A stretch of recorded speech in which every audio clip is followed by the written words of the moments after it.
आज मैदान में मुहांमुही हेबे दुई पारंपरिक प्रतिद्वंदी भारत पाकिस्तान मैच को नहीं उत्साहित क्रिकेट प्रेमी पाकिस्तान विपक्ष में भारत भल प्रदर्शन करिबो आशा रखिछन्ति दर्शक। इस संपर्क में अधिक आलोचना करिछन्ति आम तालचेर रिपोर्टर अनिल कुमार सामल।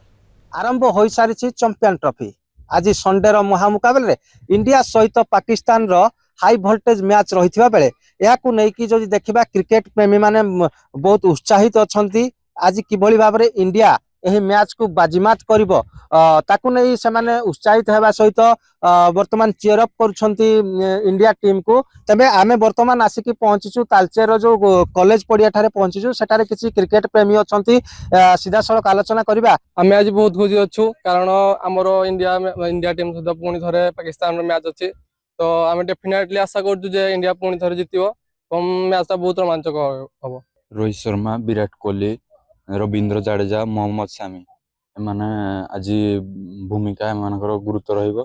आज रोहित शर्मा 2023 वर्ल्ड कप रे पाकिस्तान विरुद्ध रे सर्वाधिक स्कोर करथिले आशा करिबा एई मैच रे मध्य से सर्वाधिक स्कोर करंतु। निहती भाव बहुत उत्साहित अच्छु जेहेतु इंडिया पाकिस्तान मैच सब बेले गोटे रोमांचक मैच होई थाए आ कंपटीशन अधिकार है कारण दुई देशर प्रेसर थाए विरोधी देश हिसाब से पड़ोसी देश हेले विरोधी हिसाब से थांती किंतु पाकिस्तान जेहेतु दुबई गोटे पाकिस्तान सेकेंड होम ग्राउंड आम भाई पारिबा तेणु तार एडवांटेजेस रहुछि किंतु इंडिया बैट्समैन को फॉर्म देखि लागु इंडिया जितिबो। चाहे जो भी हो जाए कोहली कभी रुकेगा नहीं, चाहे जो भी आ जाए इंडिया कभी झुकेगा नहीं, इंडिया हरगिज झुकेगा नहीं।